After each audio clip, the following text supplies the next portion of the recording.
E aí, meu Fala, irmãozão? pastorzão! Que honra! Cara, bom demais estar aqui com você, hein? E eu aqui tentando ver se você me achava logo e você falando de cuscuz. Aí eu falei, não, você não tem que me achar logo, senão vai começar a falar de comida, aí não vai prestar, não. Ah, pastor, sua fama o precede, viu? É uma Né? alegria poder estar compartilhando aqui esse tempo com você. Benção, muito bom estar com você também. É que nós temos amigos muito bondosos, né? Tem Aham. amigos nossos que ama a gente mais da conta, por isso que fica falando essas coisas boas demais da gente. Aí que é bom, né? É aí que é Pastorzão, bom. fala um pouco aí, sua jornada, sua trajetória, família, ministério, cidade. Se apresenta aí para o nosso pessoal. Vamos lá, cara. Eu sou pastor já há 20 anos de uma igreja local, uma mesma igreja local, né? Já pastorei uma igreja local. Eu tenho muita alegria de falar sobre isso, sabe? Muita alegria de dizer que sou pastor de igreja local há 20 anos. Jesus confiou um povo para a gente aqui na Grande São Paulo, né? Eu não sou paulista, moro em São Paulo, já estou aqui em São Paulo há 27 anos, mas eu sou goiano, sou de Anápolis, Olha, sou comedor de piqui de gueroba, sou ó, comedor de pamonha. eu vou até me benzer aqui, ó. Piqui, macho, sangue do cordeiro. Ué, mas você não tá sabendo, não? Você não tá Piqui é sabendo? ruim demais, sô. Rapaz, então dá um jeito de se converter, porque eu tive uma revelação. Sabe, eu oro muito e apareceu um anjo para mim, e o anjo falou o seguinte: Clodoaldo, se prepara que nas bodas do cordeiro o prato principal vai ser galinhada com piqui. Eu falei, então tô dentro. Ai, Então, Jesus. sou goiano, sou de Anápolis, da cidade de Anápolis, né? Vim para São Paulo, me converti nessa caminhada entre Goiás e São Paulo. Pastorei uma igreja aqui na Grande São Paulo, na cidade de Poá. Eu moro em Mogi das Cruzes, mas a nossa igreja é em Poá, Igreja Betel da Nova Poá. Estamos lá já há 20 anos. Sou casado com Gigiana, pai de 3 filhos, pai do Clodoaldo Filho, de 17 anos, do Marquinho, que faz 12 domingo agora, e da Anne, que faz 7 aninhos na outra semana. Né? Amém. Pensa numa família. Eu sou apaixonado por essa família, viu? Gente do céu, eu gosto Amém. deles demais da conta. Gosto deles demais da Amém. conta. E sou empresário, temos alguns negócios, temos algumas empresas, né? E também ralando, cara, ralando para vê-lo naquele grande dia. Amém. Louvado seja o Senhor. Estamos na mesma pegada aqui também. Pastorzão, eu acho que começando pelo fim, para depois a gente vir para o começo, que vai ser a fundamentação bíblica, como que Uhum. está o impacto ah, nos negócios que tu está empreendendo aí nesse tempo de quarentena? Já te tocou? É negativo ou não? Cara, olha, eu vou dizer uma coisa para você. Eu tenho algumas crenças muito pessoais que me governam, né? Eu penso que se você não tiver crenças para te governar, você é um barco sem destino. E claro, essas crenças elas se fundamentam nas escrituras. Eu trago essas crenças para o meu dia a dia. Os nossos negócios hoje, cara, para a glória de Deus, eu estou tendo resultados melhores do que estavam tendo antes da pandemia, né? Eu estou tendo resultados melhores. Eu não tenho a menor sombra de dúvida que isso aí é Jesus. Jesus tem essas gracinhas, né? Ele Uhum, faz essas uhum, gracinhas. Quando uhum. você faz o que deve ser feito, ele não tem problema de te abençoar, de te guardar. Eu gosto muito dessa palavra, estar guardado. O problema não é o Egito, o problema não é o Covid-19, o problema é quando eu estou em Deus, cara. Se eu estiver nele, vamos bola para frente. Isso não quer dizer que não vai ter tempestade, isso não quer dizer que não vai ter vale da sombra da morte, mas ele vai estar comigo. E o que ele está comigo é o que Amém. importa. E Amém. como nós temos vários projetos sociais, nós temos projetos missionários, nós apoiamos, os nossos negócios apoiam missionários de uma forma pessoal, fora a igreja. A igreja tem seus projetos missionários, mas eu e minha esposa, nós temos pessoas que nós apoiamos no campo missionário de uma forma pessoal, né? Então, uma das orações que eu fiz para ele foi o seguinte, foi, Senhor, essa turma está lá, eu estou segurando a corda deles lá de cá, me dá graça, me ajuda aí. Pronto, me ajuda e vou fazer minha parte, vou trabalhar mais, porque eu vou ter que trabalhar mais. Não tem jeito, Anderson. Se você não trabalhar mais, você não rentabiliza mais.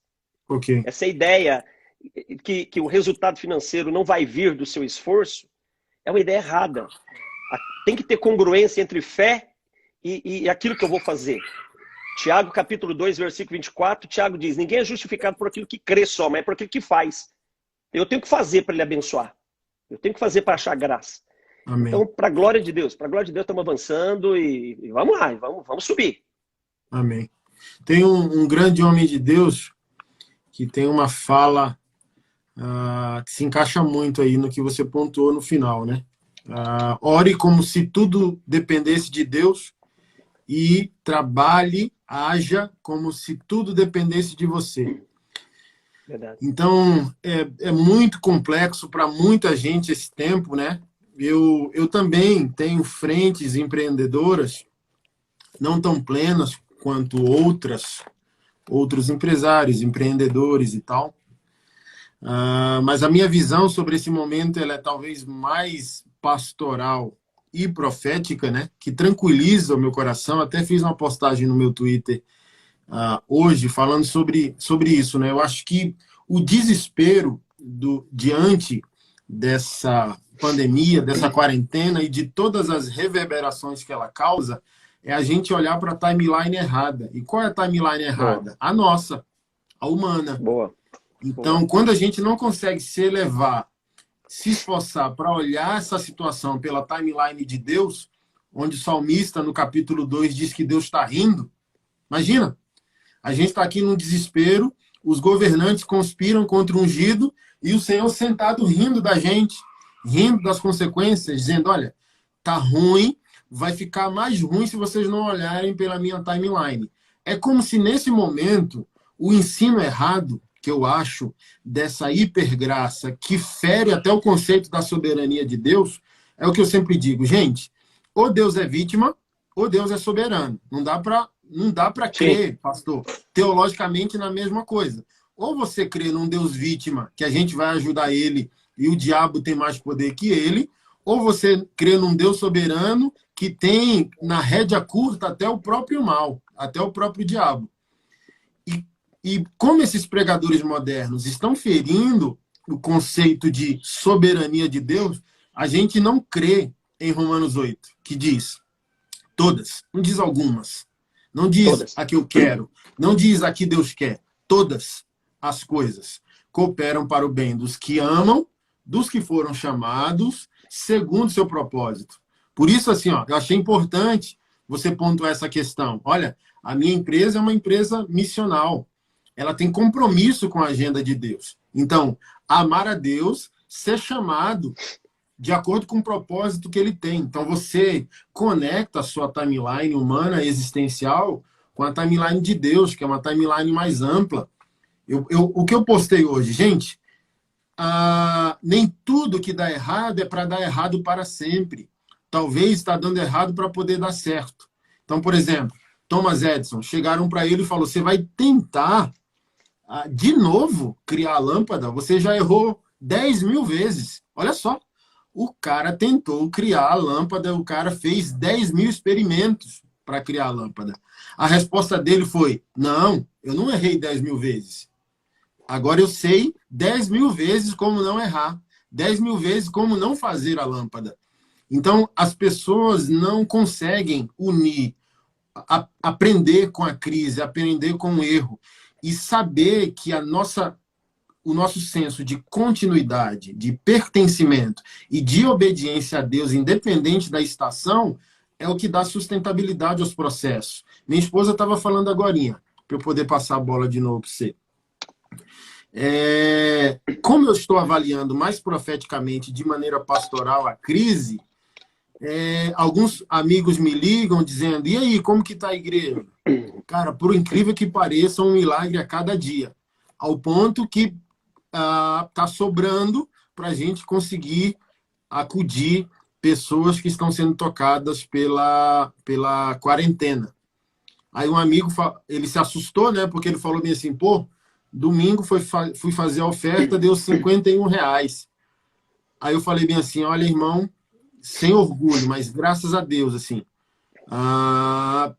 não digo que a minha humanidade adâmica não treme com a possibilidade do próximo mês, é claro que treme, mas onde Jesus é honrado, adorado e aguardado, ele sustenta o boleto.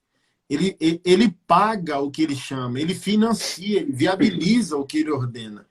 A nossa grande questão, como você pontuou, não é a crise, não é o corona, porque todas essas crises, na verdade, são testes de eternidade. Onde que está o nosso coração? Boa. Onde que está o Boa. nosso coração? Se acabar Boa. agora, onde que está o nosso coração? Com que cara a gente se apresenta diante do Senhor Jesus, né? Então, as pessoas não conseguem ter sentimento de continuidade porque elas estão olhando só para a nossa timeline. E olhar para a nossa timeline é um fracasso total. A gente tem que se esforçar para olhar para a timeline do Senhor. E aquele detalhe, né, Anderson? Você vai acreditar naquilo que você foca. Onde tiver o teu foco, você expande fé. E hoje, a igreja moderna, né, e eu vou lá no começo da sua fala, a igreja moderna é uma igreja que não tem foco, por exemplo, no conhecimento de Deus. É uma igreja que não lê Bíblia. Uma igreja que não ora. Sem Bíblia e sem oração, não tem como você conhecer das verdades do coração do Pai. Não tem como. Então, essa questão da hipergraça é para mim uma grande bobagem. Uma bobagem séria. Uma bobagem séria que está proliferando aí. A gente tem que matar esse negócio no ninho. Tem que pisar na cabeça desse negócio aí.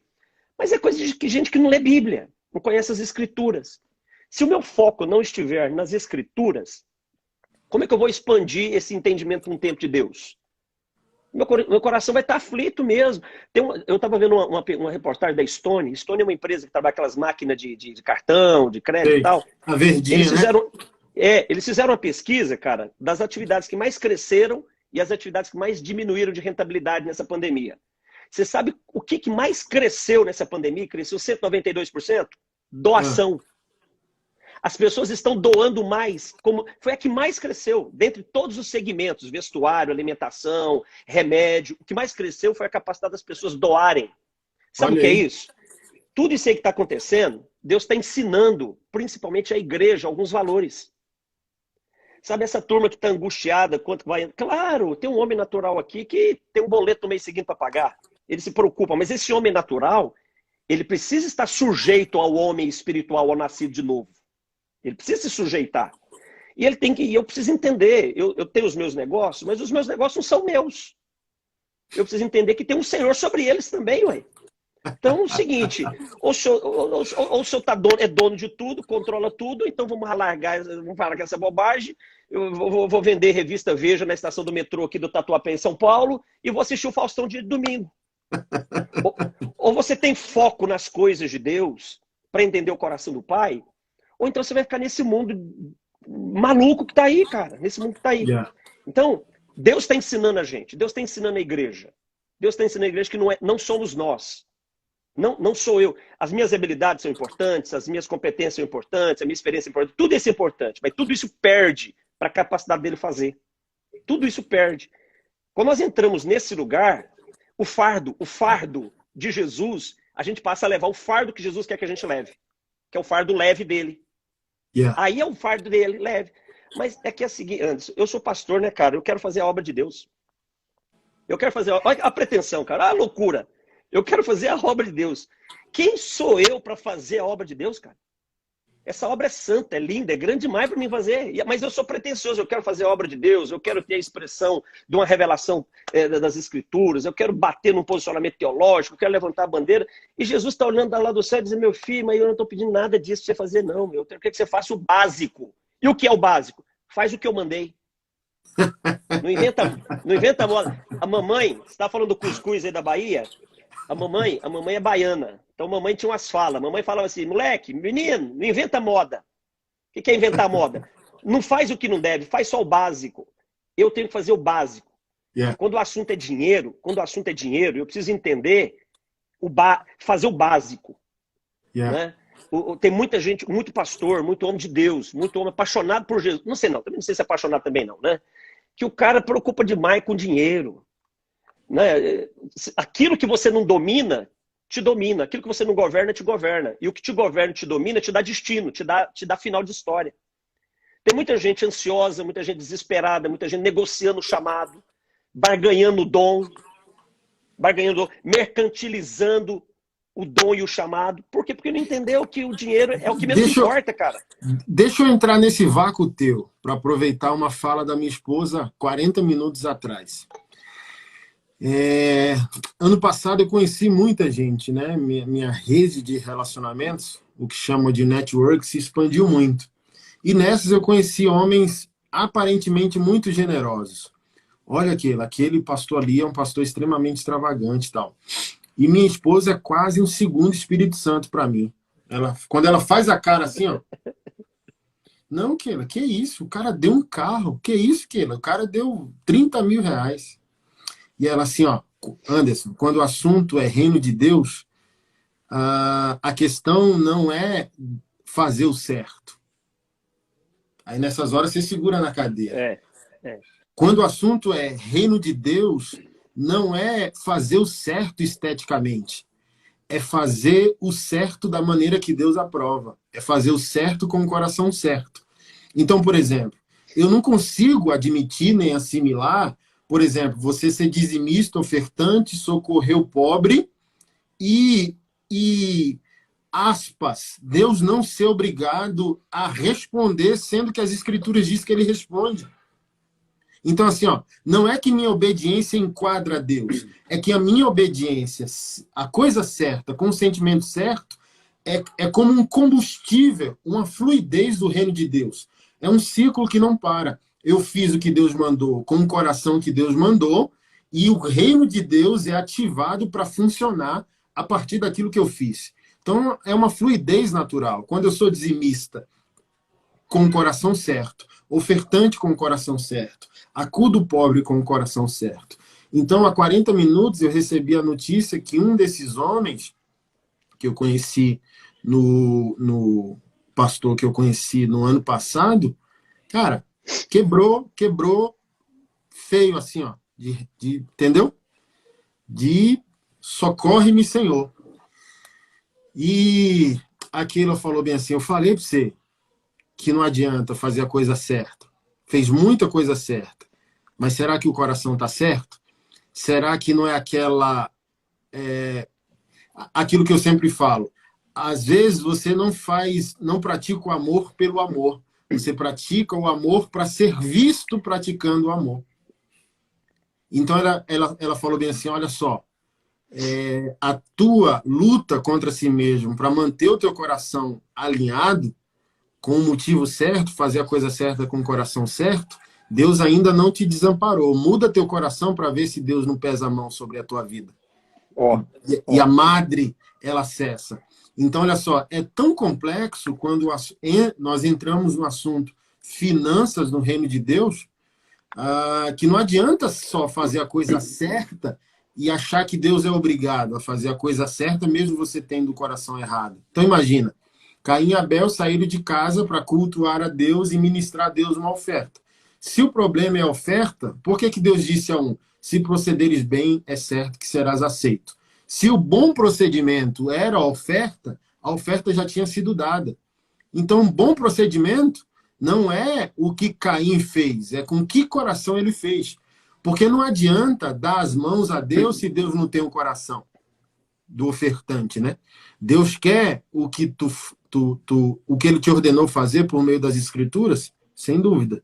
Mas ele quer a fonte também. Ele quer o porquê você faz.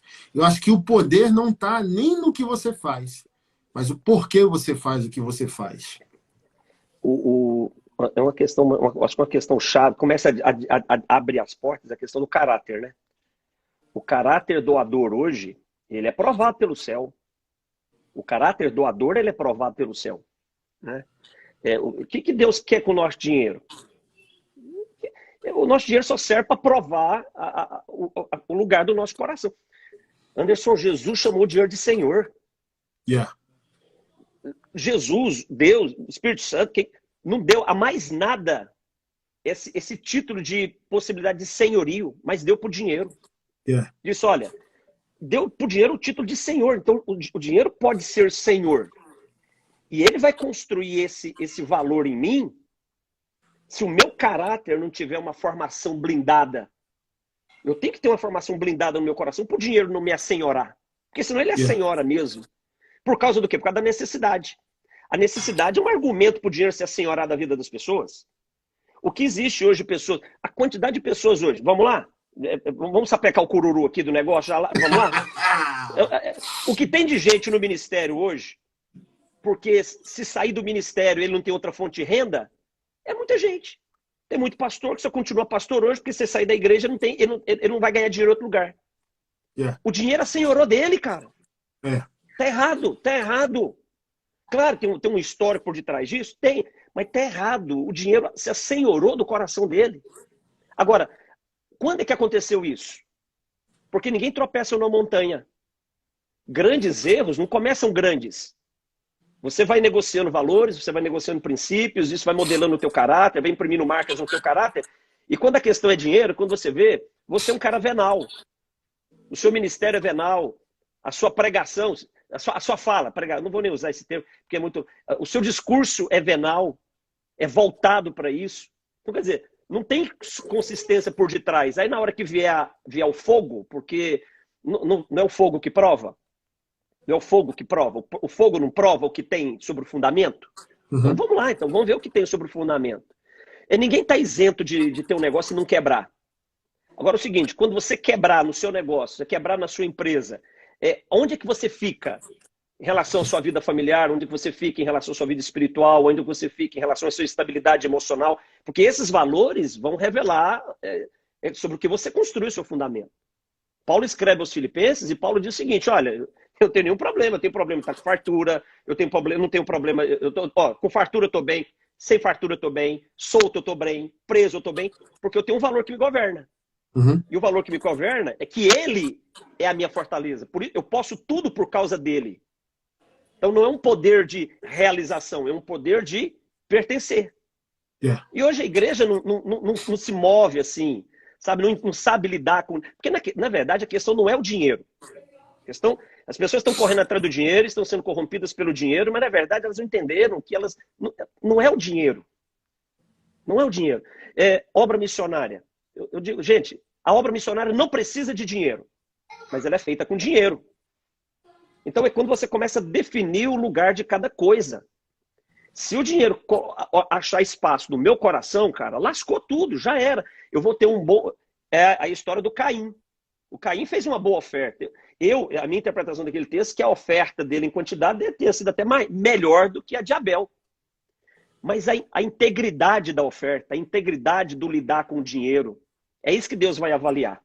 É isso que ele vai cobrar. E o dinheiro, você sabe, Anderson, quando é que o dinheiro começa a ser um problema na vida da pessoa? Quando ele pensa que o dinheiro é para ele. O dia que você entender, o dia que eu entender que o dinheiro não é só para mim, aí as portas se abrem. Aí é caminhão na ladeira, sem freio. O dinheiro não é só para mim, só que as pessoas querem ganhar dinheiro só para elas. Você pega lá Mateus capítulo 19, a história daquele moço rico lá encontra com Jesus. Foi todo animadinho, né? Todo animadinho. O que eu faço para ter a vida eterna e tal, aquela conversa mole. Aí Jesus explica para ele fica todo feliz com a resposta de Jesus. Aí ele disse, mestre, então tô tranquilo, né? Então, porque tudo isso eu faço. Ele falou, é verdade. Agora vai lá e vende tudo que você tem e dá pros pobres. O menininho baixou a cabeça, colocou o rabinho entre as pernas e foi embora. Por quê? Porque se o dinheiro começa em mim e termina em mim, é maldição. Yeah. Bênção, quando o dinheiro começa em mim e não termina comigo. Aí é bênção. Aí é bênção. Lucas capítulo 10, aquela parábola do samaritano, aquele moço que não tinha... Ninguém esperava nada de bom dele, né? O bom era do sacerdote, o bom era do levita, mas o coitado que foi roubado continuou lá. Por esses ele continuou lá. O samaritano passa, pega o moço, leva ele para a hospedaria, paga a estrebaria para hospedar o moço e ainda diz para o dono, se gastar mais, me fala que eu te pago. Quando o dinheiro que começa em mim não termina em mim, mas quando o dinheiro que começa em mim alcança outros, aí é bênção. Então talvez o assunto prosperidade, né, às vezes tem hora que essa palavra me dá asco, né? Tem hora que essa palavra me entusiasma. Né? Quando eu olho para a Bíblia, eu vejo ela lá e eu falo, não, então é bênção. Yeah. Então a palavra prosperidade dentro da perspectiva bíblica, dentro da perspectiva de Deus, é o seguinte, começou em você, mas não pode terminar em você. Existem pessoas que elas querem ganhar dinheiro, elas querem ser bem-sucedidas nos seus negócios, e eu creio que isso é legítimo, você ser bem-sucedido no seu negócio, você ter recompensa financeira por exercer um bom trabalho, uma boa profissão honesta. Então só que quando ele percebe que isso termina nele, aí é um problema. E eu não estou falando de você ser somente dizimista, ofertante. Não, não. É você entender que o dinheiro não pode terminar em você. Ele não pode terminar em você. Começa em você. Deus te abençoa para ele começar em você. Deus te dá habilidade para você gerar riqueza, você gerar. Eu acredito nisso, que dinheiro você gera ele, mas você tem que largar ele, você tem que saber largar ele. Pergunta. Você crê que, por exemplo, fora dos 5 dons do ministério, a capacidade de fazer negócio e dinheiro pode ser considerado um dom de socorro ali listado por Paulo aos Coríntios e aos Romanos? E como se explica, porque é um fenômeno antigo, Davi teve esse complexo de ver o justo empobrecendo e o ímpio enriquecendo.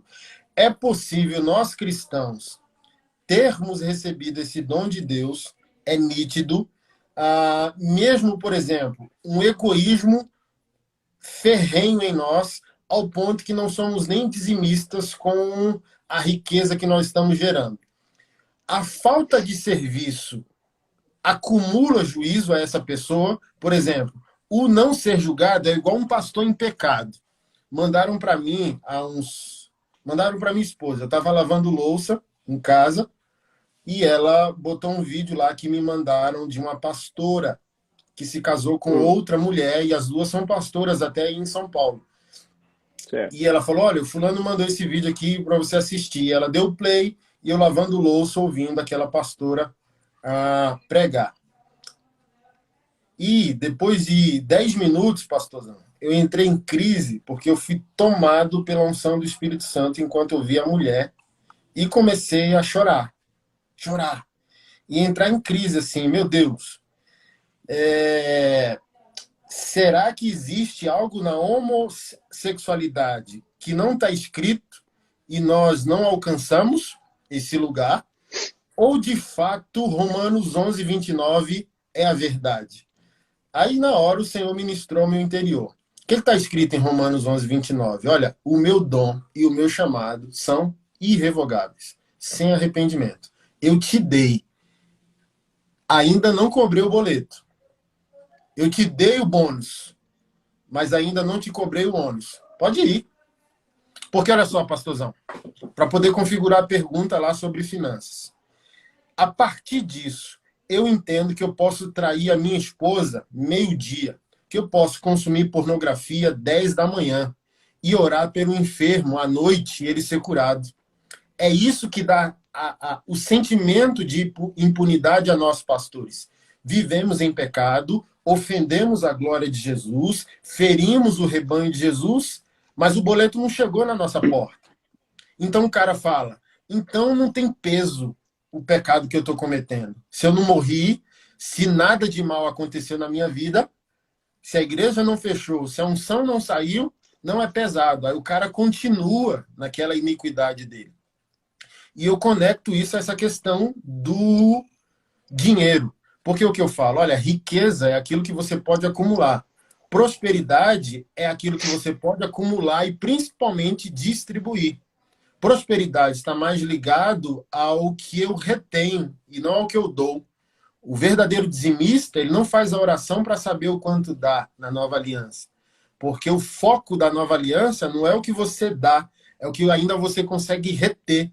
Porque tem gente dando 10% na nova aliança, achando que ele é livre para fazer o que ele bem entender com os 90. E ao contrário, eu dou os 10 com um sentimento de desconfiança que ele quer pegar mais do que isso. Então, fala assim, ó, Jesus, eu vou fazer isso aqui, mas olha só, não me dá a segunda ordem, porque você sabe que eu estou facinho, você sabe que eu sou ministrado pelo seu Espírito. Então, assim, ó, tem pessoas que receberam da parte de Deus o dom de empreender, de fazer riquezas. O cara tem crise até com o dízimo. É igual as pessoas me procuram, né, sobre essa questão de prosperidade bíblica. Eu falei, você não está pronto, moço, porque a árvore sem raiz tomba no primeiro fruto.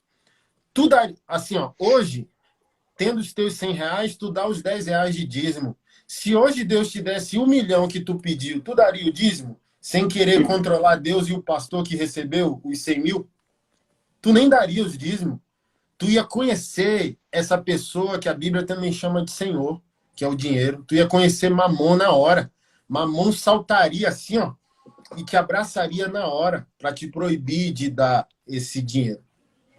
Então, como, pastor, você percebe isso dentro desse sentimento de impunidade, por assim dizer, né? Configurei com os pecados pastorais, mas falando de liderança, falando do rebanho no geral. O cara sabe que o que ele recebeu é uma capacidade extraordinária de visionar, empreender, conectar, fazer dinheiro fácil. Então, assim, ó, o cara, qualquer oportunidade, o cara consegue visionar, empreender, discernir, ver à frente, e aquilo automaticamente dá a ele a capacidade de fazer dinheiro. Ele não dá uma resposta nem à igreja, nem ao reino, nem à agenda de Deus. E continua impune. Por isso que ele não se interessa em dizimar, ofertar, se arrepender, porque ele diz: não dei dízimo, não ofertei, não me preocupei com Deus e com a agenda dele, e continuo prosperando. Mas a minha desconfiança é justamente isso. Assim, ó, Deus deu, Deus ainda não vai cobrar, pode ir, mas uma hora o boleto bate na sua porta, porque a falta de serviço para qualquer cristão, em qualquer assunto, acumula juízo.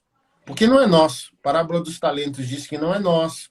Mateus capítulo 24 diz que não é nosso. Mateus capítulo 25 diz que está conosco, mas não é nosso. Eu sou o abençoado para poder me tornar o abençoador. Mas tem gente que focou só em ser o abençoado e deixou Deus a ver navios concernente a ser o abençoador. Então, como que Deus vai deixar impune se Deus tem uma agenda missionária abençoadora para todo mundo? Qual a tua visão sobre isso, pastorzão? Eu vou pegar algumas falas tuas para me fazer uma colocação aqui que eu penso que vai ser muito importante dentro de uns tópicos que você destacou aí. Os dons, eles são irrevogáveis. Você receber um dom pode ser uma grande bênção, mas pode ser a sua maior tragédia. Meu Deus. Pode ser a sua maior tragédia. Existem pessoas buscando dons, mas pode ser a sua maior tragédia. Porque assim, quando o assunto é dom espiritual, né, a pessoa que menos importa nessa história é quem recebeu o dom. Para Deus, quem menos vale é quem recebeu o dom, porque o assunto do dom não sou eu, o assunto do dom é o outro. O dom só destaca... Vou pegar meu cuscuz aqui. Vai lá, pega lá. Obrigado. Depois a gente vai ter uma conversa. Sim, senhora.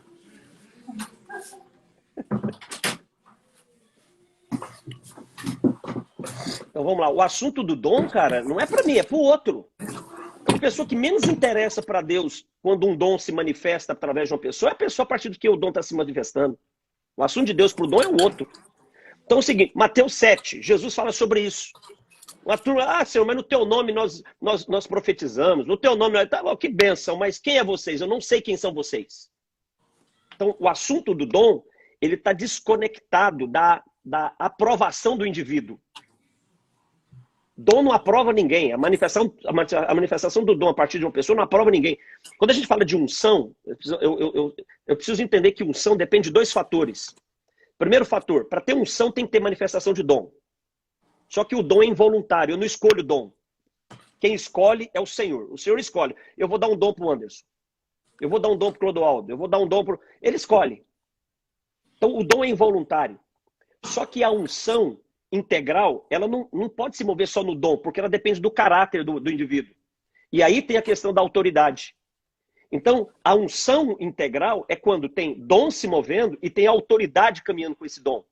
Se o dom é involuntário, eu não escolho, a autoridade, aí eu depende de mim.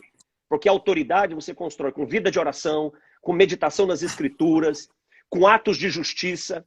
Então, e você constrói a autoridade, aí casa. Quando há a manifestação de dom sem autoridade, tem juiz de Deus para esse camarada. Então é o seguinte, eu posso ser um grande empresário, eu sou doador. Anderson, o que você está precisando aí? É 200 mil? Me passa o número da conta, deposito amanhã.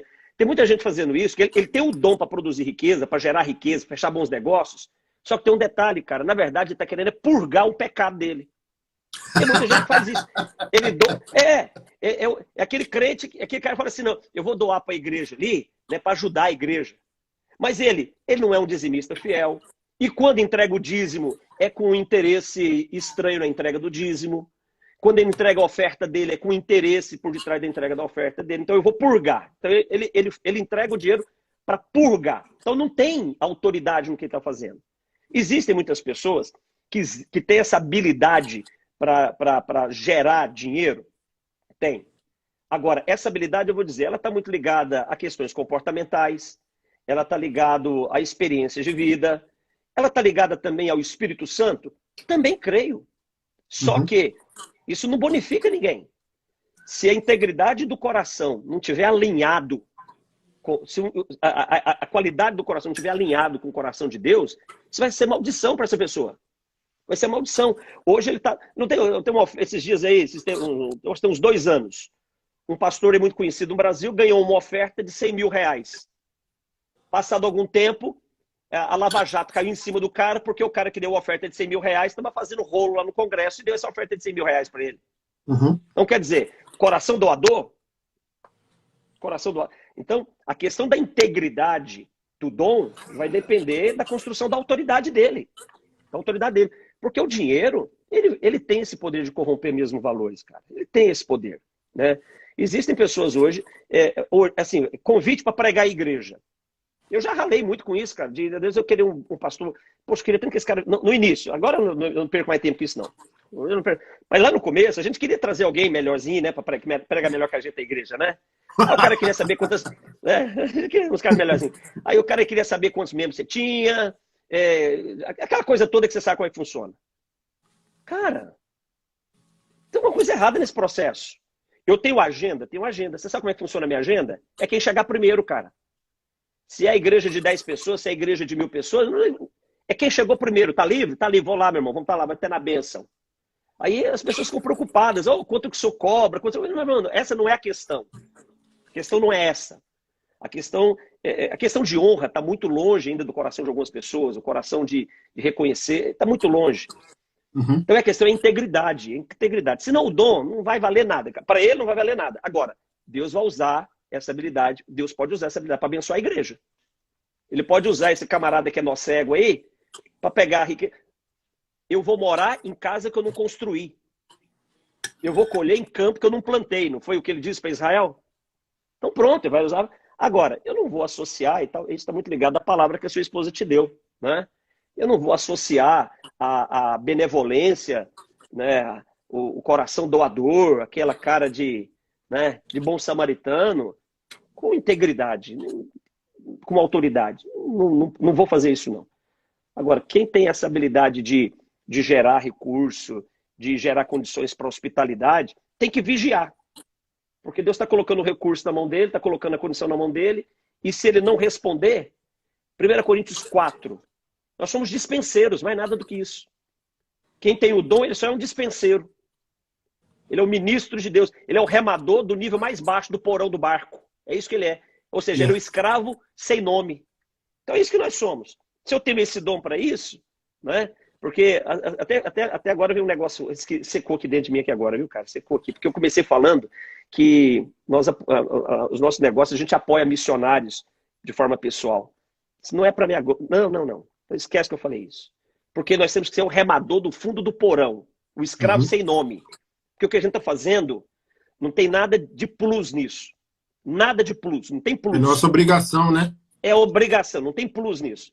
Então, quando o camarada ele tem essa habilidade para gerar dinheiro, gerar riqueza, gerar um bom negócio e dar uma boa oferta, não tem plus. Mas quem está doando quer o plus. Ele quer que seja feita a referência dele no culto. Ele quer que seja dito o nome dele. Ó, quero agradecer o irmão fulano de tal, porque se não ficar, ele fica magoado. Aí pro seu lado não tem isso, não. Isso é mais pro lado de São Paulo, né? O povo é que tem isso aqui, né? Aí pros seus lados não tem isso, não. Se você não fala o nome, ele já fica magoadinho. Então não tem plus. Então dom e caráter, eles precisam caminhar juntos, cara, para ter sequência, para se tornar isso um legado, né? Eu acho que a igreja não tem esse legado, cara, de ser doadora. A igreja é tomadora. Aí voltando à questão da pastora lá, casada com outra mulher, só concluir para não ficar vazio o raciocínio, é assim, ó, eu dei, filho, eu dei para ela como dei para você, como dei para todos vocês, pode ir. O anzol tá na boca, quando eu puxar cada um de vocês como um pescador busca o peixe, vocês vão ter que explicar o inexplicável. Então, eu estou escrevendo um livro sobre a parábola dos talentos, que boa parte da igreja evangélica interpreta com habilidade, né? Dom em si mesmo. O dom para a música, o dom para o teatro. Mas o talento foi uma medida monetária por meio do peso, a equivalência de peso ali naquelas civilizações primárias, inclusive em Israel. Então, naquele tempo no qual Jesus relata essa história, um talento em Israel era equivalente a 33, no máximo a 43 quilos de algo. Cobre, prata, ouro. Então, eu me embasei ali no ouro, né? Então, um talento equivale a 45 quilos. Se fosse de ouro, hoje 1 quilo de ouro no Brasil equivale a mais ou menos 162 mil reais. Não sei agora por causa da alta do dólar. Então, você multiplica isso, um talento hoje seria equivalente a mais ou menos 7 milhões e 400 mil. Aí o Senhor disse, eu dei 7 milhões e meio a um, dei 15 milhões ao outro e dei mais de 40 milhões ao outro. Vou viajar, quando eu voltar, eu quero juros.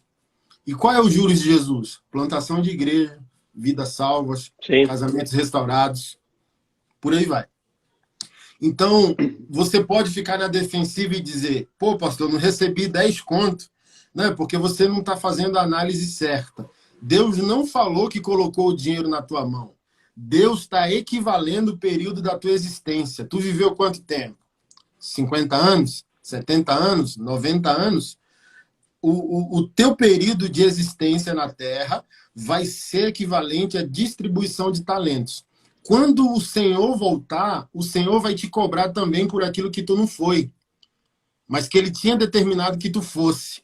Então, a gente se refugia muito na soberania, fugindo também de outro enigma que caminha junto com a soberania, que é a nossa responsabilidade. Então, assim, Deus é soberano. Fica dormindo até meio-dia, não ora, não lê a Bíblia, não se arrepende, para ver o cumprimento das promessas de Deus na tua vida. Então, quando o assunto é finanças, o irmão mais humilde na fé acha que Deus vai julgar só o rico. Mas deixa eu quebrar uma vaca sagrada. Olha só, tu também vai prestar conta por aquilo que não foi, mas poderia ter sido. Ideias, eu chamo de ideias apostólicas, foram lançadas no teu homem interior, que em amizade e intimidade com o Senhor, sua palavra, seu Espírito Santo, aquilo ficaria nítido. Tu teria uma maior clareza da vida, das escolhas e por aí vai. Então, o que tu poderia ter sido e não foi, vai ser levado em conta no dia do teu juízo. Então, olha só, se tu viveu 60 anos, é como se o Senhor tivesse equivalendo teus 60 anos a uma produção equivalente a 7 milhões e meio. Se tu desse menos desculpa e olhasse para o lugar certo, quando acordasse, não terceirizasse a responsabilidade pela tua existência e por aquilo que eu te confiei, tu em mim e eu em ti produziria certo resultado.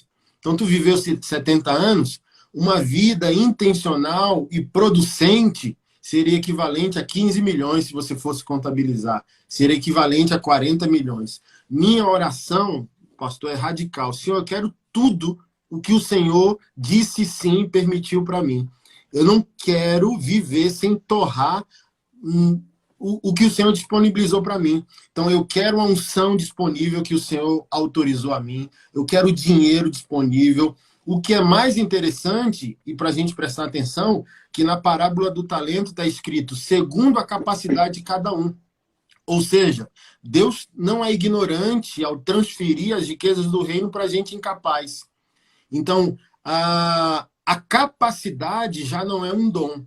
Existem dons que Deus distribui, mas a capacidade de cada um é uma intenção desenvolvida. Eu percebi que tem certa habilidade aqui em mim. Então eu vou ali, faço um curso, graduo, pós-graduo, vou para um mestrado, vou para um doutorado, vou para um MBA, vou me especializar a partir daquela raiz que eu percebi em mim. Então, segundo a capacidade de cada um, não é um acidente. Deus não vai me dar a partir de um acidente, só porque eu orei. Não, mas porque eu me preparei para aquilo que eu posso receber. É a mesma coisa, assim, ó. Tem pastores também que fazem a pergunta errada. O que vai fazer a minha igreja crescer? Aí vai para a agenda, a igreja preta, a igreja evento, aí vai para os métodos de discipular, de crescimento. Mas a pergunta é uma pergunta errada, o Rick Warren falou. Um pastor que pergunta como a igreja cresce é um pastor que está fazendo a pergunta errada. A pergunta certa é: o que está impedindo minha igreja de crescer? Porque a Bíblia diz que a igreja é um organismo. Um organismo cresce naturalmente. Então a gente está focando muito em como, mas a gente não está focando de onde a gente está visionando aquilo. Então a gente precisa prestar atenção em nossas habilidades, sejam elas humanas, intelectuais e espirituais, para que Deus comunique ainda mais. Servo bom e fiel. Está escrito lá, é tão grave que está escrito na parábola dos talentos, que aquele que teve medo e não multiplicou, o Senhor disse: servo inútil. E a raiz ali grega das palavras usadas diz respeito à lentidão, servo lento. Então, assim, ó, o Senhor quer que tu aprimore e afie teu ouvido. Então, quanto tempo tu leva para se arrepender? 6 meses? O Senhor não vai te usar, porque o Senhor quer falar e você dizer: eis-me aqui, afiar. Servo lento, servo mau, servo lento. Jogue ele onde há choro e há ranger de dentes. Olha só, gente. Paulo disse que a salvação é por fé, não por obras. O texto de Mateus capítulo 25, nas palavras de Jesus, ele está afirmando que as obras também definem salvação. As obras podem até não salvar, mas sem elas você não confirma que é salvo. As obras não salvam, mas são evidências de salvação. Então, servo inútil, jogue ele fora onde há choro e há ranger de dentes. E até o que ele não tem, tire tudo dele. E você vai dar aquele que multiplicou. Olha só, para eu poder encerrar. Tem gente, pastor, que também vai mal, me permita colocar nesses termos, porque merece. Porque a vida de desobediência também plantou a vida que o cara está colhendo agora. Tá? Não estou generalizando, mas existe um perfil de crente que nesse exato momento também vive a vida que merece. Porque essa vida foi semeada ontem. Aí o cara reclama da vida de Deus, das pessoas, mas não entende que se ele não está satisfeito com a vida que tem hoje, que ele mude a semente, porque a vida de amanhã ele já está plantando agora. Então tem muita gente reclamando e não está dando a Deus a matéria-prima para que Deus construa o destino daquele cara, para que Deus construa a ponte pelo qual ele vai caminhar. Gente, prosperidade, maturidade, revelação, intimidade com o Senhor não é fruto de acidente, é fruto de intencionalidade. Você quer. Se você quer, você vai andar no padrão que Deus determina, porque obediência do teu jeito ainda é desobediência. Você não quis cravar, mas eu vou cravar. A vida das pessoas é a vida que elas merecem. A nossa vida é o resultado ideal e exato de tudo o que eu tenho feito nos últimos dias, nos últimos anos. Então, o meu resultado hoje não é obra do acaso. Não existe bênção de Deus sem que algo tenha sido feito para que ele possa abençoar. Deus só pode abençoar o que a gente faz de acordo com a vontade dele. Não tem bênção de Deus sobre o nada. Ele não é negligente para fazer isso. Ele não abençoa o nada. Ele abençoa aquilo que eu faço de acordo com a vontade dele. Então, prosperidade, sucesso, abundância é a bênção de Deus sobre aquilo que eu faço de acordo com a vontade dele. Porque ele vai julgar, inclusive, as possibilidades. Tem juízo sobre possibilidade, não tem juízo só sobre fato real. Eita! Jesus não tem juízo sobre fato real, só sobre fato real. Tem juízo sobre possibilidade. Jesus diz para Corazim, Jesus diz para Cafarnaum, Jesus diz para Betsaida e Jesus diz para Nazaré. Se os milagres que foram realizados aqui tivessem sido realizados lá em Tiro, em Sidom, em Sodoma e Gomorra, aquele povo já tinha se convertido. Então vai ter mais rigor para vocês hoje. Então ele colocou um peso de juízo em cima de uma possibilidade. Só que tem um detalhe, aquilo que é possibilidade para nós, na onisciência dele, porque passado, presente e futuro para Deus é um tempo só. Então, é a capacidade dele ver fatos reais e possíveis. Então, dentro da possibilidade, ele crava, porque ele conhece o nosso coração. Jeremias 17 diz o seguinte, que ele sonda o meu coração, esquadrinha o meu pensamento para me dar conforme o que eu faço. É o que está escrito lá. Então, ele me dá conforme aquilo que ele encontra na minha mente e nas minhas intenções. Então, a vida das pessoas hoje é o resultado ideal. Então, tem muita gente lamentando, reclamando aí. Não tem que reclamar, não. O casamento está arrebentado? Meu irmão, é o casamento que você merece. Porque tudo que você patrocinou até hoje foi para ter esse casamento. É o casamento que está te arrebentando? Você casou errado, escolheu a pessoa errada, não seguiu o conselho, enfim, só patrocinou a desistência do seu casamento. A vida financeira está ruim? Reclama não. É a vida financeira que você merece. Porque quando você podia ter investido na sua capacitação para ser um profissional melhor, você não foi. Anderson, tem gente querendo ganhar 5 mil hoje, mas não vale 1.000 que ele faz. Não vale 1.000.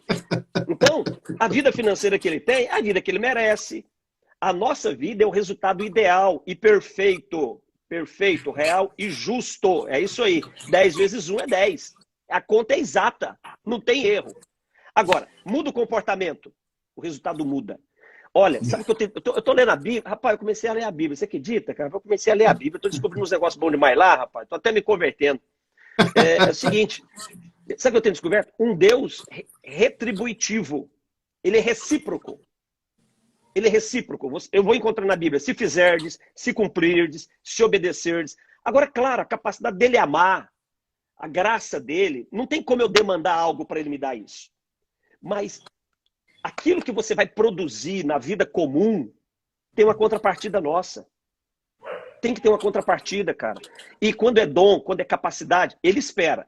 Olha, tem uma turma do mimimi aí, que é assim, deixa eu dizer o ser humano, ele é muito mais resiliente do que ele imagina.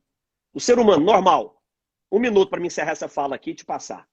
O ser humano normal, natural, o ser humano natural, ele é muito mais resiliente do que ele imagina. O que muda são os níveis e o tempo para resiliência se formar. Isso varia de pessoa para pessoa. Mas o ser humano ele é altamente resiliente, ele tem muita capacidade de assumir sua forma normal, de se reerguer. Agora imagine esse ser humano que, natural, ele já tem esse poder, esse potencial de se reerguer. Imagine esse indivíduo agora com o Espírito Santo habitando nele. Imagine esse indivíduo agora tendo as escrituras para orientá-lo. Imagine esse indivíduo agora sendo prático, vivencial, no seu relacionamento com Deus, com uma vida de oração nos padrões bíblicos. Porque o padrão bíblico de oração é sem cessar. O padrão bíblico de oração é Lucas 18:1. Orar sempre. O que não é padrão bíblico de oração é ter devocional de oração. Eu tenho tomado muito pau porque eu tenho falado isso. Não existe devocional de oração na Bíblia. Porque devocional é você ter uma parte da sua vida orando. E o padrão bíblico é orar sempre. Agora imagine esse homem que coloca na sua vida oração, Bíblia, relacionamento com Deus e o Espírito Santo. Ele se supera. E ele vai ser cobrado pela possibilidade de não ter feito mais. Ah, claro que vai. Para eu encerrar, te devolver para você fazer a palavra de encerramento, é a gente conseguir dar para os nossos irmãos algum conselho no tema que a gente estabeleceu, que foi como ter controle ou ter domínio, governo sobre as suas finanças. Eu não consigo, depois que o Senhor me deu a revelação ali do impacto da parábola dos talentos, eu não consigo perceber vida boa e vida plena, de fato prosperidade, como eu defino, eu já falei para vocês, dinheiro e riqueza é o que você pode acumular, essa é a minha interpretação. Prosperidade não é apenas aquilo que você empreende, aquilo que você acumula, é também aquilo que você redistribui. Por exemplo, o dono daquelas lojinhas de tax-free nos aeroportos, esqueci o nome delas. Então, aquelas lojas onde você consegue ali ter o desconto na taxação dos impostos, né? Principalmente quando você transita de um país a outro. O velhinho é crente e o velhinho passou a vida inteira visionando, empreendendo e conseguiu chegar à casa dos bilhões. Então, ele é dono dessa franquia mundialmente, né? E ele agora, velhinho, falou bem assim, eu não podia ter feito riqueza sem que fosse um dom de Deus. Então, ele puxou a velha, Dutch Free. Obrigado, Tatiana. Dutch Free. O dono é um velhinho crente. puxou a veinha dele, falou, tá na hora da gente ter uma conversa com Jesus para redistribuição da riqueza acumulada durante essas décadas. Oraram, se consagraram e a conclusão foi: Senhor Jesus, nos permita fazer a nossa poupança para a gente terminar a nossa vida aqui na Terra, nossa velhice, os filhos já casados, todo mundo já foram, só eu e minha velha, só eu e meu velho. Então a gente vai retirar do patrimônio da empresa 10 milhões de dólares, transicionar para a nossa conta e todos os bilhões restantes, nós iremos contratar uma equipe para analisar mundialmente projetos sociais e missionários para redistribuir essa riqueza. Pô, fechou. Então, irmão, você só vai ter o toque de Deus para a prosperidade, você só vai conseguir ter governo, controle das suas finanças, se ela for governada pela agenda de Deus. Eu não vou dizer nem governada por Deus, para não ficar um conceito abstrato. Governado pela agenda de Deus. Quando o recurso está na sua mão, você consegue ter frieza para esperar um dia antes de pagar os boletos, para fazer a oração certa. Senhor, o dinheiro é teu. Senhor, o ar que eu respiro é teu e o pulmão que eu respiro, esse ar também foi emprestado por ti. Então está aqui a minha vida, minhas prioridades, e eu quero que o Senhor ministre a bênção da tua agenda. Então só consegue ter controle das suas próprias finanças quem consegue colocar essas finanças conectadas à agenda de Deus. Não é, olha só, passou um missionário muito famoso no Brasil, aqui na nossa igreja, ele era de uma multinacional, diz ele que o salário dele conseguia manter 30 famílias e Deus chamou o cara para ser franciscano. Virou uma figura missionária que eu não tenho hoje muita facilidade de lidar, que é o missionário desistente, né? Que vai para a agência missionária, botou uma mochila nas costas com mulher e filho e está vivendo de relatório missionário mensal. Não que isso seja indigno, mas é um reducionismo. Assim, ó, não foi o que o Evangelho ensinou. Sim. O Evangelho não ensinou desistência, pelo contrário, o Evangelho ensinou influência. Então, não é para a gente desistir do que estamos fazendo. Só se ele pedir, isso é extraordinário. Você para o que você está fazendo para fazer o que ele te ordena fazer. Mas olha só, você tem filho, esposa, sonhos, paga boleto, tem uma profissão, tem um diploma, tem uma graduação. Então, não consigo mais, né? Há 15, 20 anos atrás, quando eu era um missionário radical, até tinha esse entendimento. Hoje, não. Mas, meu Deus, eu perdi o raciocínio do que eu estava falando no início. Missionário, mochileiro. Tá. Aí o missionário de São Paulo, Deus pediu para ele não ser mais da multinacional e ele se tornou evangelista de rua, travesti, mendigo, tal, ao ponto que a casa dele não tinha chave na porta. Olha o trem. Que qualquer pessoa poderia entrar lá, dormir, pegar as roupas, vestir, tinha refeição na mesa e por aí vai. Lindo, lindo, lindo, lindo para ele. Então, ele veio aqui, pregou. Eu tive que despregar muita coisa no outro dia, porque, assim, ó, os empresários da igreja, médico da igreja, chegou um médico da igreja, um psiquiatra, falou, pastor, amanhã estou vendendo os 3 carros, vou fechar a clínica. E eu falo, calma aí, macho, não é assim, não é isso. Porque, olha só, se todo mundo vai fazer a obra, quem mantém a obra? E se todo mundo mantém a obra, quem faz a obra? Equilíbrio, não é assim. Você pode ser advogado missionário, médico missionário, político missionário, pastor missionário, equilíbrio, calma aí. Então tive que ir lá e despregar o que o missionário fez. Porque eu falei bem assim, ó, é bonito esse missionário não ter chave na porta. De ele comprar um Danone para o filho, ir lá, o mendigo que foi dormir na casa e tomar o Danone.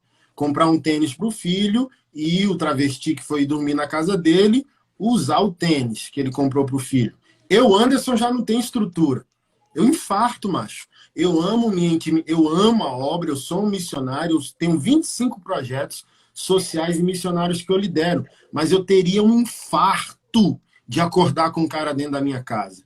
Eu amo minha privacidade, eu amo meu sofá, eu amo a introspecção. Então, imagina ter 30 lunáticos dentro da minha casa que veio da rua assim de paraquedas.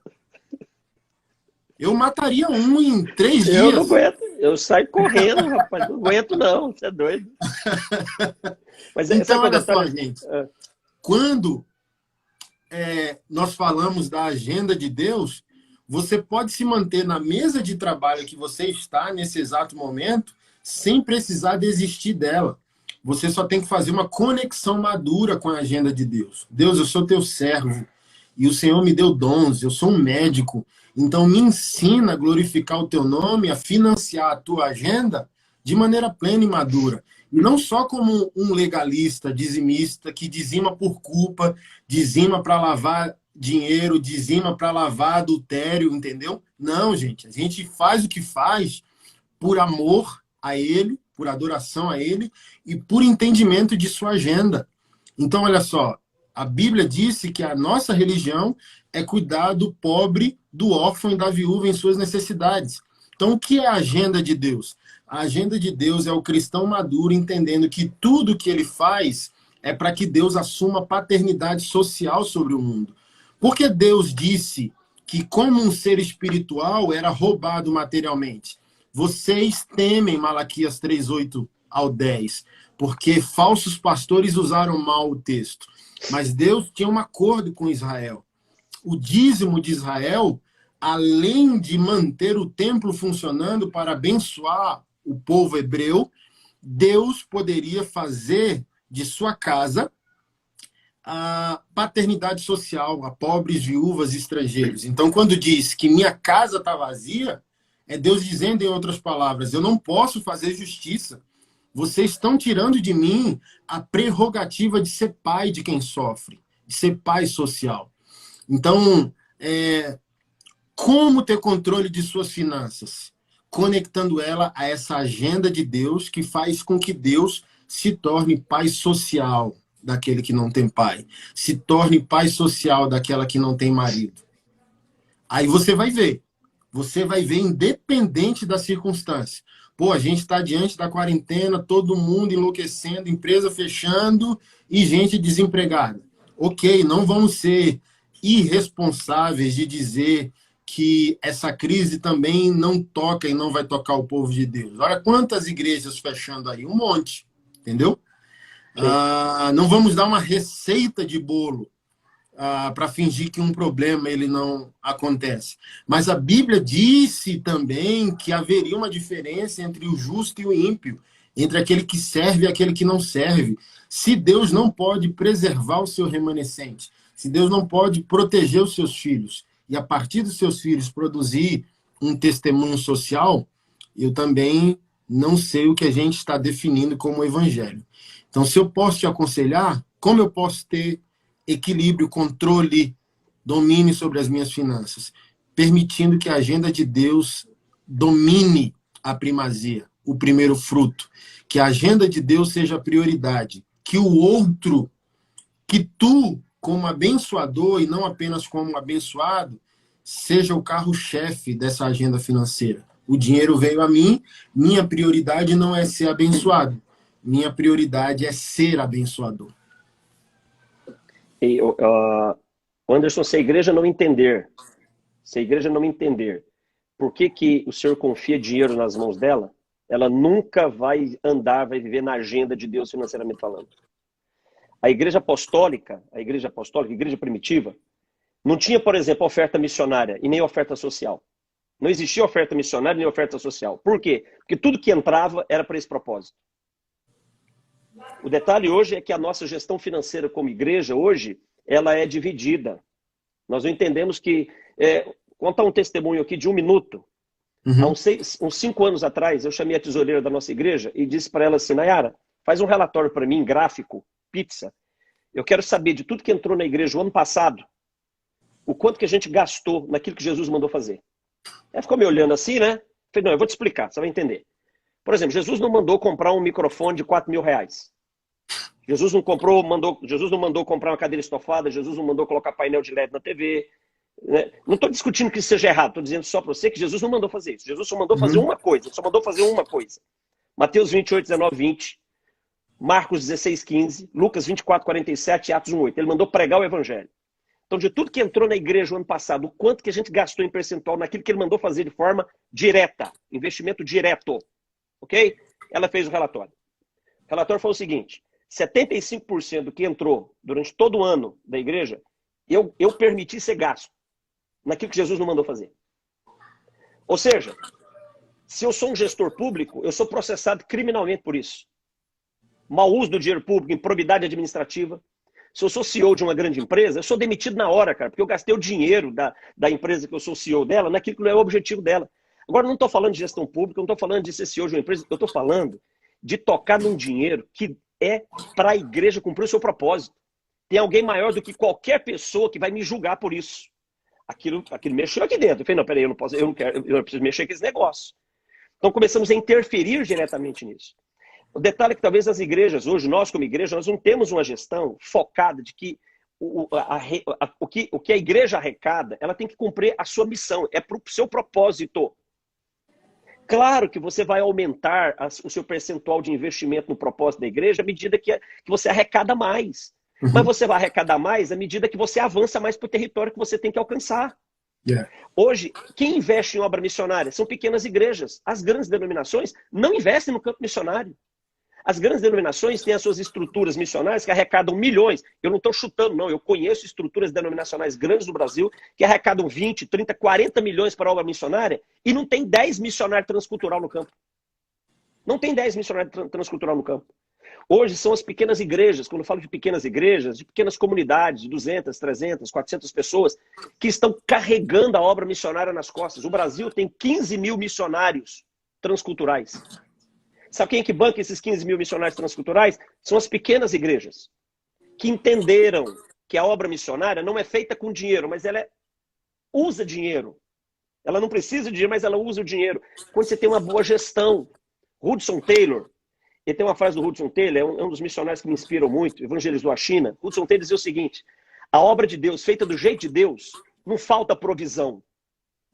Ou seja, quando eu entendo o meu propósito financeiro, o dinheiro que entra, o dízimo, a oferta, o que eu faço, o meu negócio, se eu tenho o meu negócio, a minha empresa é missional, deixa eu te dizer uma coisa, eu trouxe para o meu negócio aquele que tem o maior interesse de fazer o meu negócio vencer. Mas eu não estou barganhando com ele. Não é aquela ideia da teologia da prosperidade, né? Eu vou fazer para ter mais. E se eu tiver mais é porque eu sou mais santo que todo mundo. Não, não é essa a ideia, não. É porque ele viu o propósito. Tem um propósito muito bem definido. Muito bem definido. A igreja evangélica hoje tem uma estrutura totalmente romanizada. A igreja evangélica moderna tem uma estrutura romanizada. Só mudou os símbolos. Mas o roteiro é o mesmo. Tem que ter um dia santo de culto. Tem pastor infartando que não está podendo fazer culto na igreja domingo. Fala, mas por quê? Qual é o problema de ir para o templo? Faz da tua casa. Hoje não pode ir para o templo. Não é verdade? Mas é uma estrutura romanizada, é uma liturgia romanizada, é uma liderança romanizada e é um trato com dinheiro romanizado. Então, não tem como entrar na agenda de Deus se não entender que o foco é a missão. E a missão é pregar o evangelho. E aí tem missões transculturais, tem missões nacionais, tem missões urbanas. E outra, que história é essa que eu vou ajudar só quem é crente? Porque esse negócio... você está distribuindo cesta... Você foi ajudar lá a pastora lá, que é casada com outra mulher? Não, meu irmão, está errado.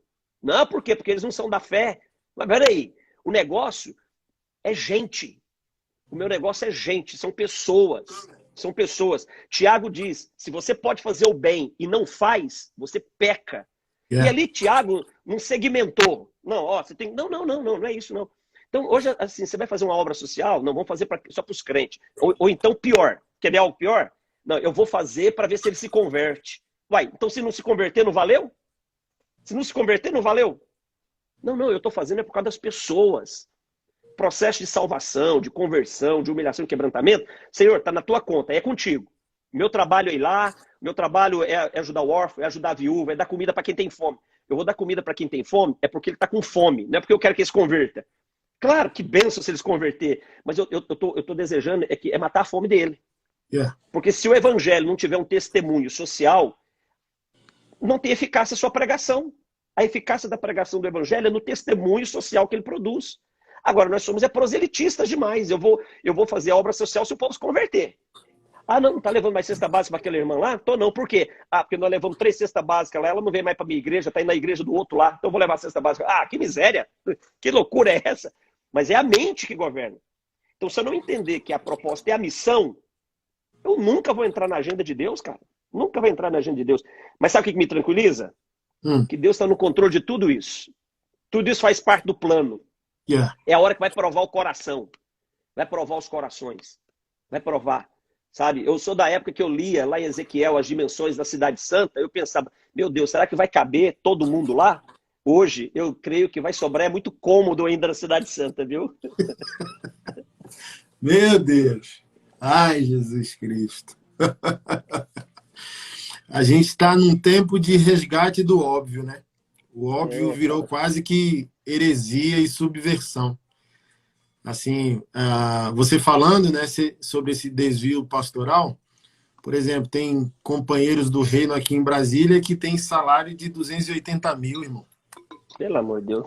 Irmão, deixa eu falar um trem. Perguntaram para mim, o que você acha disso? Aí eu falei, Anderson, quero 10 milhões de salário. Mas olha só, deixa eu falar um negócio para você. Eu e o Satanás não habitam na mesma cidade. Então, assim, ó, se o diabo já aumentou a recompensa, se tinha um outdoor para me caçar quando eu me converti, hoje tem uns 5 mil cartazes.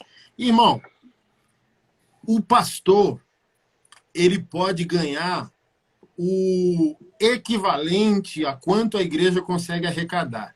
Se o cara botou a mão em 280 mil como salário, eu posso chutar que a igreja dele ali, no mínimo, tem 5 milhões de arrecadação mensal, ok?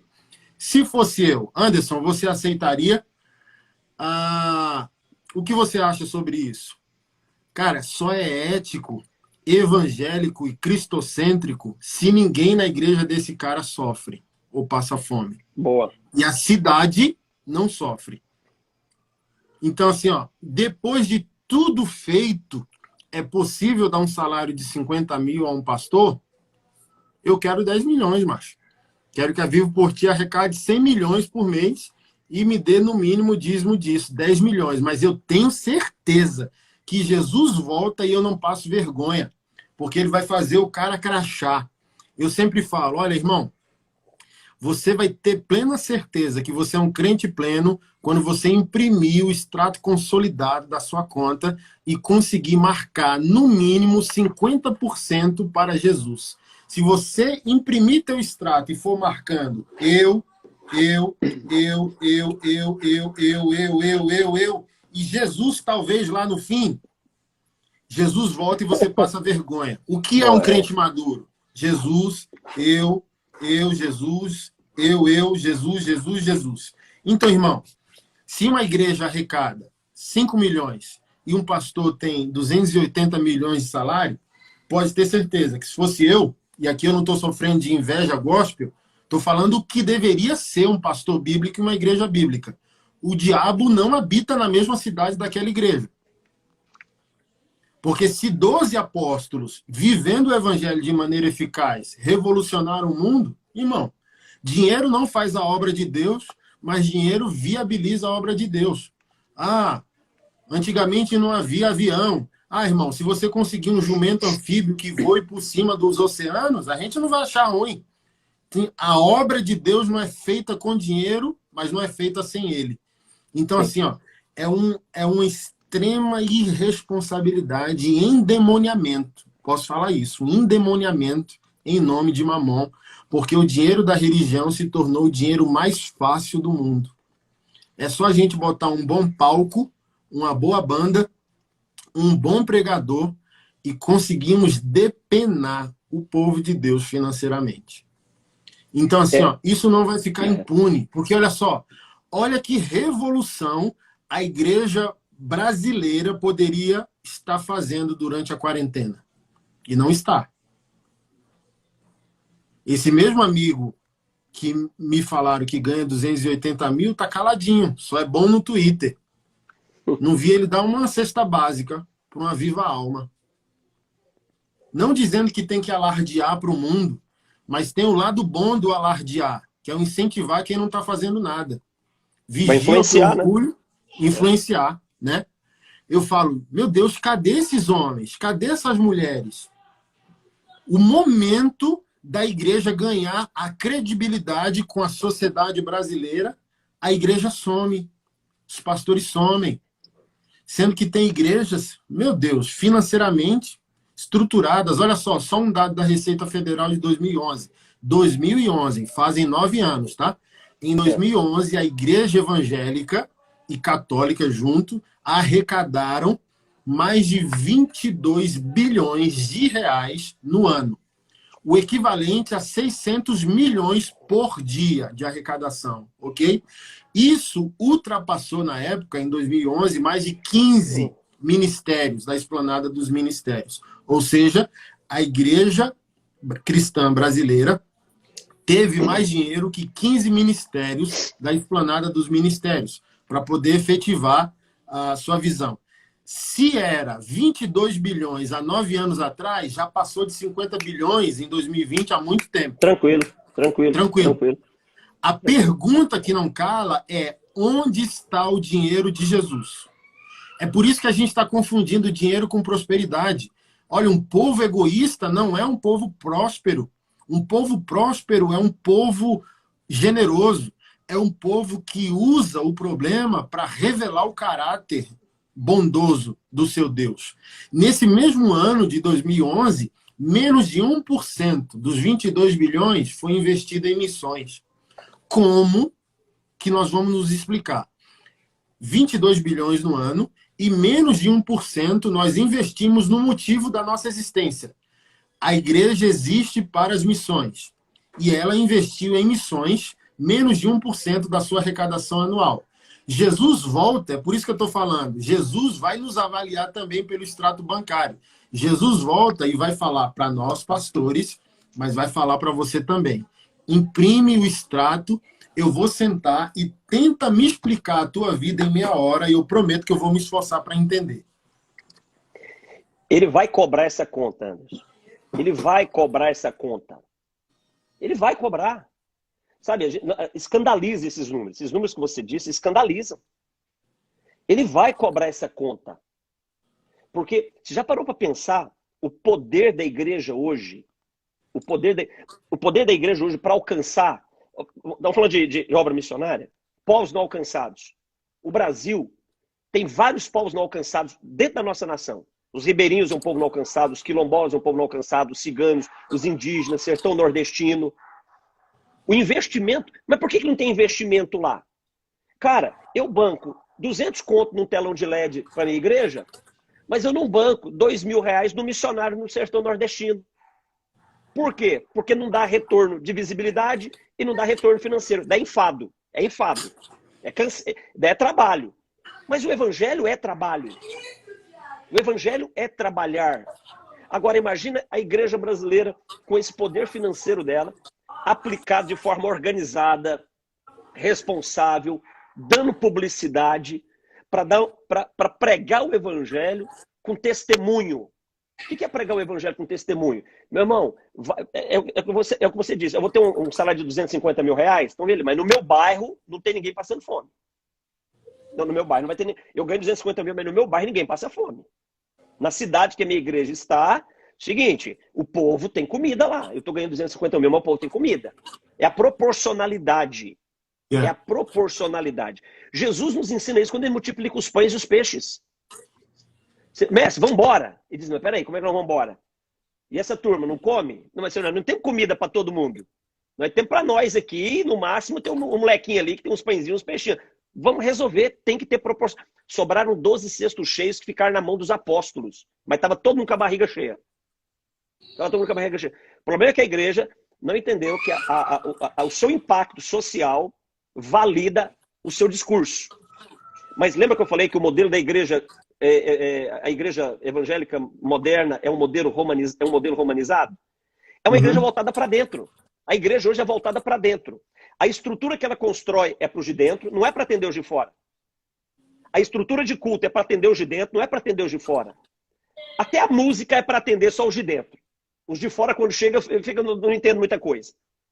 O investimento financeiro é para os de dentro, não é para os de fora. Quando a igreja ela se move para dentro, ela descaracterizou a proposta de igreja, eclésia, chamado para fora. Eu sou chamado para fora, não é para dentro. Mas eu fiz toda a minha gestão para dentro. E aí eu crio os meus dogmas internos, eu crio a minha estrutura doutrinária, entre aspas, interna. Aí eu começo a validar tudo aquilo. E sabe o que é pior? Esse modelo se reproduz. O que nós vemos hoje é reprodução de modelos. Modelos egoístas, antibíblicos, que confrontam o chamado de Deus, sendo reproduzidos. Porque eu chego na sua igreja, poxa, olha que igreja legal, olha, estruturada, moderna, aqui, olha, o povo está aqui, o povo está gostando de ficar aqui dentro, aí você leva, reproduz lá na sua cidade. Agora vai lá, veja o grau de envolvimento missionário dessa igreja. O grau de comprometimento com a sociedade que ela está inserida. Zero. Quando muito, tem um negócio dá para purgar, né, a omissão dela. Ela vai fazer um negócio só para bater o cartão de ponto. Né? Então tá errado. Se não houver comprometimento com a missão, não tem como. A igreja apostólica não tinha oferta missionária, não tinha oferta social, era tudo para atender isso, era tudo para esse propósito. E a igreja entendeu o comprometimento financeiro dela. Algumas pessoas perguntam, Clodoaldo, me fala sobre o dízimo no Novo Testamento. Eu falei assim, não dá para falar. Ah, por que não tem? Não, é porque é o seguinte, vamos aliar, no Antigo era 10 e no Novo é tudo. Então fica no Antigo, tá melhor para você. Não vamos discutir não. Porque na igreja, no Novo Testamento não é 10%, é tudo. É tudízimo. Não é dízimo, é tudízimo, é tudo. Você está pronto para dar o tudo? Não está, porque você não entendeu por que a riqueza, o dinheiro, passa na sua mão como igreja. Você não entendeu a proposta. Você não entendeu. Agora, Anderson, ele vai cobrar a conta. Fica tranquilo. Eu tô tranquilo, ele vai cobrar a conta. Eu sei que eu vou entrar na sala dele. Você também vai. Eu vou chegar. Eu não quero estar na outra sala. Tem outra sala que é ruim. Tem outra sala lá que é do trono branco. Aquela sala é ruim. Aquela eu não quero estar, não. Mas no tribunal dele, a gente vai estar lá. Eu vou sentar lá, né? Anderson, você vai primeiro que eu. Se for por ordem alfabética, você vai primeiro que eu. Né? Só vou olhar para sua. Só vou ficar olhando a sua carinha quando você sair de lá, como é que você vai estar, né? E eu vou sentar lá, cara. E quando ele abrir um negócio lá, para começar, eu quero ter baixado a minha conta lá com ele, entendeu? Porque eu sei que eu vou tomar uns rala, né? Eu sei que eu vou ouvir e falar, você podia ter feito melhor, porque não vai provar. Tá salvo. Né? Ali é a hora do galardão. Eu não tô lá por causa do galardão, eu tô lá por causa dele, eu quero ele. Mas eu vou ter que passar lá. Ele falou que quer me ver nessa salinha, né? Então eu vou entrar lá diante do trono dele, né? Eu vou estar lá. Mas tem gente que vai estar na outra sala. Aí vai ser ruim, cara. Aí vai. Porque não vai dar mais o que fazer. Ele vai falar o quê? Ele vai falar o quê para ele? As justificativas estão valendo aqui. Mas lá não vai valer as justificativas. Aqui você ainda engana muita gente. Aí daqui dá para enganar muita gente. Mas lá não dá para enganar ele mais, não. Mas sabe o que é ruim? É que pastores e discípulos estão vivendo de uma maneira como se não crescem mais no retorno do Senhor. Mas assim, crendo ou descrendo, vai pegá-los como um ladrão. Então, viver como se não cresce que Jesus vai voltar, não muda o fato que ele voltará. Então, poderia ser um dia de extremo júbilo e alegria, mas não será. Será um dia como um assalto, que vai te pegar de surpresa e você não vai ter tempo para tirar suas maquiagens, seus personagens. Cara, esse negócio é tão sério. Deixa eu te fazer uma pergunta. Rapaz, tem pastor aí que se Jesus voltar para ele é um prejuízo. Porque é o seguinte, cara, ele está no auge do ministério dele. Ele está com 3, 4 mil pessoas na igreja hoje. Ele acabou de construir o templo. Ele está com X mil seguidores. Não, cara. Agora não é uma boa hora para ele voltar. Essa estrutura criou esse sentimento no coração das pessoas. O povo hoje, o jovem hoje, ele quer casar primeiro antes de ser arrebatado. Ele quer casar primeiro antes de se encontrar com o Senhor. Não, deixa eu casar primeiro. Ele quer hoje comprar a casa dele primeiro. Ele quer se formar primeiro. Eu acho que eu já vi essa história. Eu acho que eu já li uma história parecida com essa em algum lugar, né? Eu vou protestar uma junta de boi que eu comprei ali. Eu vou ver o terreno que eu comprei ali. Ah, é? Seus miseráveis. Então fica, se lasca e tudo. Essa é a igreja dos nossos dias. Só que não parou para pensar que não tem riqueza nesse mundo, não tem sucesso nesse mundo, não tem relevância nesse mundo, que se compare à glória futura que será revelada em Cristo Jesus. Não tem, cara. Não tem, não tem, não tem. Por isso que a gente tem que ir para o campo missionário, porque por isso tem que moer. Tem que moer, tem que moer. O problema é que hoje a gente tá muito folgado. Essa é a verdade. Tá muito folgado. E aí os caras folgados fica muito manhoso, não fica? Tem uma turminha Demais manhosa, da conta. uma turminha manhosa aí, né? Tem gente aí que precisava cortar a cabeça de uns 3, 4 aí, né? Deus me livre. Mas não tem jeito, parece que quando o negócio dói aí crê mais. Mas não precisava sofrer para ter mais. Mas a igreja parece que ela precisa sofrer para ela pregar mais. Ela precisava sofrer. Claro que quando eu digo, é uma metáfora, né? Morrer, claro que é uma metáfora isso. Mas a igreja precisava sofrer. A restrição nos leva à reflexão. A igreja brasileira não é uma igreja de restrição. Ela precisa aprender a conviver com a restrição. Sabe o que mais para a obra missionária hoje? Construção de igreja. O cara está construindo igreja. A primeira verba que ele corta é do campo missionário. É a primeira verba que ele corta. Construa o seu templo, não tem nenhum problema. Mas não pare o seu propósito. Nosso reino não é aqui, cara. Hoje nós somos uma igreja que deseja mais a terra do que o céu. Eu não quero olhar mais as estrelas e contar as estrelas do céu para ser uma multidão como as estrelas do céu na eternidade. Eu quero olhar para o céu e contar as estrelas do céu para ser uma multidão na terra. Amém. Tem que ser lá. Amém. Mas Jesus tenha misericórdia da nossa vida, que dê graça para a gente. E vamos tocar o barco, né, cara? Vamos tocar o barco e que Jesus tenha misericórdia. O que eu peço para ele é misericórdia.